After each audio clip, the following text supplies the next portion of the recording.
சுவாரஸ்யமாக இருக்கும் என்ற காரணத்தால் தான் இலங்கை கடலில் ஈரானிய கப்பல் மூழ்கடிக்கப்பட்டது. டொனால்ட் ட்ரம்பின் அதிர்ச்சி தகவல். அனுரகுமார மற்றும் ஹரிணி நீண்ட காலம் சிறையில் இருக்க வேண்டிய நிலை, கடும் எச்சரிக்கை.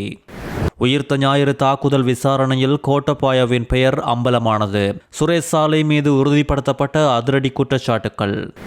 ஜீப் வாகனத்துடன் வசமாக சிக்கிய தம்பதியர் அடுத்தடுத்து அதிர்ச்சி பின்னணி. யாழ்ப்பாணத்தில் தலைமறைவாகியிருப்பவர்களின் சொத்துக்கள் அதிரடியாக பறிமுதல். முச்சக்கர வண்டியை ஒரு சில்லில் ஓடி சாகசம் காட்டியவர் சற்று முன் கைது. நிர்வாணத்தை காட்டிய இலங்கையர் அதிரடி தீர்ப்பு கொடுத்த நீதிமன்று.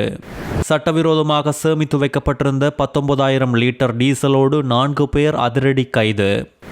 இலங்கை அருகே கடற்பரப்பில் ஈரானிய போர்க்கப்பலை சுவாரஸ்யமாக இருக்கும் என்ற காரணத்தால் தான் தாக்கி அழித்ததாக அமெரிக்க ஜனாதிபதி டொனால்ட் ட்ரம்ப் தெரிவித்துள்ள கருத்து இப்பொழுது பரபரப்பை ஏற்படுத்தியுள்ளது.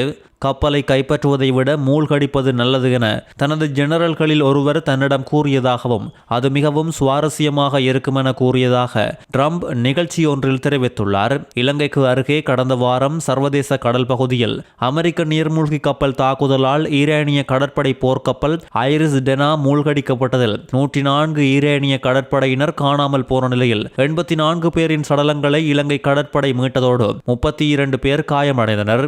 வரலாற்றில் ஏனைய நாடுகளை விட ஈரானை கடுமையாக அமெரிக்கா தாக்கியுள்ளதாக இதன்போது அமெரிக்க ஜனாதிபதி சுட்டிக்காட்டியுள்ளார். ஜனாதிபதி அனுரகுமார திசாநாயக்க மற்றும் பிரதமர் ஹரிணி அமரசூரிய ஆகியோர் எதிர்வரும் ஆண்டுகளில் பல காலம் தொடர்ச்சியாக சிறையில் இருக்க வேண்டிய நிலை வரப்போகின்றதாக பிவிதுரு ஹெல உரிமையவின் தலைவர் உதய கம்மன்பில எச்சரிக்கை விடுத்துள்ளார்.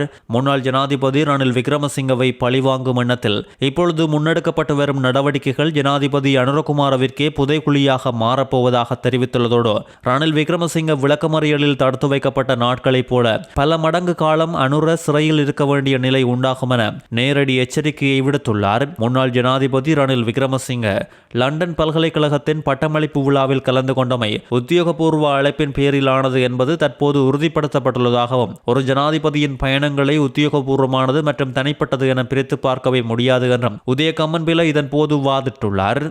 2019 ஆண்டு ஏப்ரல் 21 அன்று ஈஸ்டர் ஞாயிறு தாக்குதல் சர்வதேச அளவில் பாரிய அதிர்ச்சியை ஏற்படுத்தியது.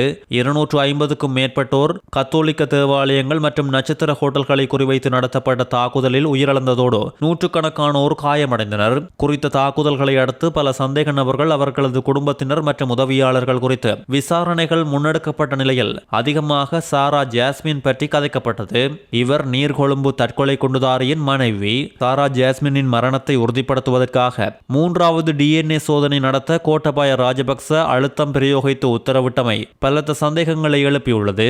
சாரா ஜாஸ்மின் இன்னும் இறக்கவில்லை என்பதை 2 DNA சோதனைகள் முன்பதாக உறுதிப்படுத்தியுள்ளது. 2022 ஆண்டு முன்னாள் ஜனாதிபதி கோட்டபாய ராஜபக்ச தலைமையிலான பாதுகாப்பு கூட்டத்தில் சாரா ஜாஸ்மினின் DNAக்கு 3வது சோதனை நடத்த உத்தரவு பிறப்பிக்கப்பட்டது. குறித்த கோத்தபாயவின் உத்தரவு முந்தைய 2 சோதனைகள் அவரது மரணத்தை உறுதிப்படுத்தாத நிலையில் ஆதாரங்களை மறைக்கவும் விசாரணையை சீர்குலைக்கவும் உத்தரவிடப்பட்டதா என்பது குறித்து சந்தேகங்கள் வலுத்தது. குறித்த கோட்டபாயவின் உத்தரவு யாருக்கு எந்த அடிப்படையில் கொடுக்கப்பட்டது மற்றும் இதில் ஏதேனும் குற்ற செயல் உள்ளதா என்பதை விசாரணை செய்ய நீதிமன்றம் உத்தரவிட்டுள்ளது. இந்த நிலையில் உயிர்த்த ஞாயிறு தாக்குதல் குறித்த விசாரணைகளுக்காக தடுப்பு காவலில் வைக்கப்பட்டுள்ள அரச புலனாய்வு சேவையின் முன்னாள் பிரதானி மேஜர் ஜெனரல் சுரேஷ் சாலேவுக்கு எதிராக இப்பொழுது 3 பிரதான குற்றச்சாட்டுகள் உறுதிப்படுத்தப்பட்டுள்ளது. வவுனதீவில் 2 போலீஸ் உத்தியோகத்தர்கள் கொல்லப்பட்டமை, 2019 ஏப்ரல் 26 அன்று சாய்ந்தமருது வீட்டில் நிகழ்ந்த குண்டுவெடிப்பு தொடர்பில் விசாரணைகளை திட்டமிட்டு திசை திருப்பியமை, நீர்கொழும்பு கட்டுவாப்பிட்டி தேவாலயத்தை இராணுவ புலனாய்வு பிரிவின் உறுப்பினர் ஒருவரை பயன்படுத்தி முஸ்லிம் அடிப்படைவாதிகளுக்கு சுரேஷ் சாலை அடையாளம் காட்டி கொடுத்துள்ளதாகவும் விசாரணைகளில் இப்பொழுது தெரிய வந்துள்ளது. பாணந்துறை பகுதியில் உள்ள மற்றொரு புலனாய்வாளர் தாக்குதல் ஒன்று நடைபெறவுள்ளதாக முன்னரே எச்சரித்தும் புலனாய்வு பிரிவு அது குறித்து நடவடிக்கை எடுக்கவில்லை. தாக்குதலை அடுத்து அந்த புலனாய்வாளர் விடுதலையான போது சுரேஷ் சாலே அவரை ஒரு ஹோட்டலுக்கு அழைத்து நன்றி தெரிவித்துள்ளமையும் இப்பொழுது விசாரணைகளில் அம்பலமாகியுள்ளது. பாரிய குற்றங்களில் தொடர்புடைய சந்தேக நபர்கள் போலி அடையாள அட்டையோடு ஹம்மாந்தோட்டை போலீசாரால் கைது செய்யப்பட்டுள்ளனர். கைதாகிய பெண்ணிடமிருந்து 5 கிராம் 600 மில்லிகிராம் ஹெரோயின் போதைப் பொருளும் கைப்பற்றப்பட்டுள்ளது. தங்காலையில் நேற்று போலீசார் சுற்றிவளைப்பில் ஈடுபட்ட போது சந்தேகத்திற்கிடமான ஜீப் ரக வாகனம் ஒன்றை நிறுத்தி சோதனை செய்த நேரம் வாகனத்தை செலுத்திய நபரிடம் செல்லுபடியாகும் சாரதி அனுமதி பத்திரம் இருக்கவில்லை என்பதோடு அவர் போலீசாரிடம் சமர்ப்பித்த அடையாள அட்டை போலியானது என விசாரணைகளில் தெரிய வந்துள்ளது. சந்தேக நபரிடமிருந்து 21 கிராம் 750 மில்லிகிராம் ஹெரோயின் போதைப் பொருள் கைப்பற்றப்பட்டுள்ளதோடு அவருடன் பயணித்த பெண்ணிடமிருந்து 5 கிராம் 600 மில்லிகிராம் ஹெரோயின் கைப்பற்றப்பட்டுள்ளது. இவர்கள் தனமல்வில மற்றும் வீரவில பகுதியைச் சேர்ந்த 34 மற்றும் 33 வயதுடைய தம்பதியினர் என்றும் இவர்கள் இருவரிடமிருந்தும் ஜீப் ரக வாகனமும் கைப்பற்றப்பட்டுள்ளது. கைது செய்யப்பட்ட நபரிடம் நடத்திய மேலதிக விசாரணையில் 2016ஆம் ஆண்டு சூரியவெவ போலீஸ் பிரிவில் நடைபெற்ற இரட்டை கொலை சம்பவத்தோடு தொடர்புடைய சந்தேக நபர்தான் இவர் என தெரிய வந்துள்ளது. யாழ்ப்பாண நீதவான் நீதிமன்றில் நடந்து வரும் நிதி மோசடி வழக்குகளில் குற்றம் சாட்டப்பட்டு பிணையில் விடுவிக்கப்பட்ட 6 சந்தேக நபர்கள் வழக்கு தவணைகளுக்கு முன்னிலையாகாத நிலையில் அவர்களின் சொத்துக்களை பறிமுதல் செய்ய நீதிமன்றம் நடவடிக்கை எடுத்துள்ளது. மோசடி குற்றச்சாட்டுகளுக்கு உள்ளாகி பிணையில் விடுவிக்கப்பட்ட நபர்கள் வழக்கு தவணைகளுக்கு முன்னிலையாகாத நிலையில் திறந்த பிடியாணைகள் அவர்களுக்கு எதிராக பிறப்பிக்கப்பட்டுள்ளது. பிடியாணை பிறப்பிக்கப்பட்டுள்ள நிலையிலும் அவர்கள் வழக்கு விசாரணைகளுக்கு சமூகம் அளிக்காது தொடர்ந்து தலைமறைவாகி இருப்பதால் போலீசாரினால் கைது செய்து மன்றில் முற்படுத்த முடியாத நிலைமை உள்ளது என்றும் குறித்த நபர்களை எதிர்வரும் ஏப்ரல் மாதம் 29ஆம் திகதிக்கு முன்னர் நீதிமன்றத்திலோ யாழ்ப்பாண போலீஸ் நிலையத்திலேயோ தோன்றுமாறும் தவறும் பட்சத்தில் அவர்களின் பெயரில் உள்ள அசையும் அசையா ஆதனங்களை கைப்பற்ற நடவடிக்கை எடுக்கப்படும் என நீதிமன்று அதிரடியாக அறிவித்துள்ளது. இங்கிலாந்தின் சவுத்தாம்ப்டனில் இருக்கும் அகதிகள் தங்கும் விடுதியொன்றில் ஊழியர்கள் 2 பேரை தாக்கியுள்ளதோடு அவர்கள் முன்னிலையில் அநாகரிகமாக நிர்வாணத்தை வெளிப்படுத்திய இலங்கை நபரொருவரை நீதிமன்றம் குற்றவாளியாக அறிவித்துள்ளது.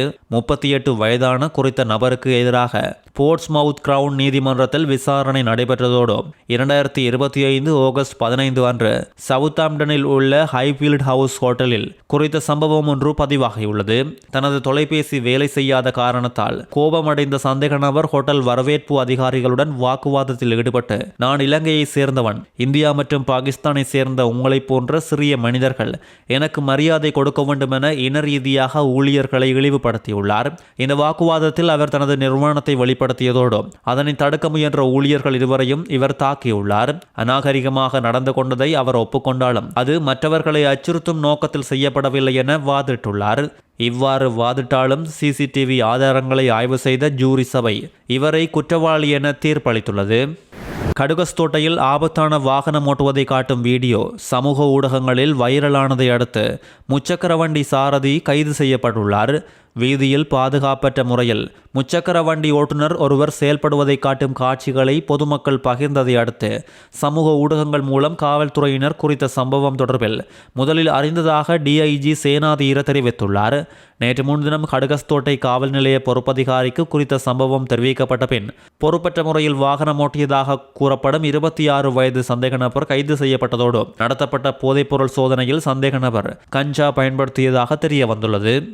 சட்டவிரோதமாக சேகரிக்கப்பட்டு வைக்கப்பட்டிருந்த 19,000 லிட்டர் டீசல் கொண்ட 2 பவுசர்களை போலீசார் பறிமுதல் செய்ததோடு 4 சந்தேக நபர்கள் கைது செய்யப்பட்டுள்ளனர். நேற்று மாலை கல்லணை பிரிவு குற்றப்புலனாய்வு பிரிவினரால் குறித்த சோதனை நடத்தப்பட்டதோடு 20, 22, 32 மற்றும் 42 வயதுடைய சந்தேக நபர்கள் ஹெய்யன் துடுவ, திகஹொட மற்றும் நெலம்தனியாவை சேர்ந்தவர்கள் என்றும் கைது செய்யப்பட்ட நேரத்தில் வாகனங்களிலிருந்து எரிபொருள் எடுக்க பயன்படுத்தப்படும் 2 மோட்டார் குழாய்கள், 16 பீப்பாய்கள் மற்றும் 3,81,000 பணத்தையும் போலீசார் பறிமுதல் செய்துள்ளனர். உலகெங்கிலும் பல சாதனைகளை புலம்பெயர்ந்து வாழும் தமிழர்கள் தொடர்ந்து படைத்து வரும் நேரத்தில் சுவிட்சர்லாந்தில் மற்றொரு வரலாற்று சாதனை நிகழ்த்தப்பட்டுள்ளது. சுவிஸ் இராணுவ மருத்துவர்கள் சங்கத்தின் துணைத் தலைவராக ஈழத்தமிழரான மருத்துவர் அபிராம் சந்திரலேகர் அதிகாரப்பூர்வமாக பொறுப்பேற்றுள்ளார். ஜெனீவா மாநிலத்தில் பிறந்த ஈழத்தமிழரான அபிராம் அவருடைய திறமையாலும் கடின உழைப்பாலும் சுவிஸ் இராணுவத்தின் உயரிய பொறுப்புகளில் ஒன்றை அடைந்துள்ளார். 2025ஆம் ஆண்டு உருவாக்கப்பட்ட சுவிஸ் இராணுவ மருத்துவர்கள் சங்கத்தின் புதிய நிர்வாக குழுவில் லெப்டினன்ட் டேவிட் MV கிரீமர் தலைவராகவும் லெப்டினன்ட் அபிராம் சந்திரலேகர் துணைத் தலைவராகவும் நியமிக்கப்பட்டுள்ளார். சுவிஸ் இராணுவ அதிகாரிகளுடன் இணைந்து ஈழத் தமிழ் மருத்துவர் அந்த நாட்டின் பாதுகாப்பு கொள்கைகளை முன்னெடுப்பது சாதாரணமான விடயமல்ல என்பதோடு ஈழத்தை பின்புலமாக கொண்ட இளைஞனின் குறித்த சாதனை புலம்பெயர் மக்களுக்கு மட்டுமல்லாது இலங்கை வாழ் தமிழர்களுக்கும் பெரும் மகிழ்ச்சியை ஏற்படுத்தியுள்ள நிலையில் பலரும் குறித்த இளைஞனை பாராட்டி வருகின்றனர்.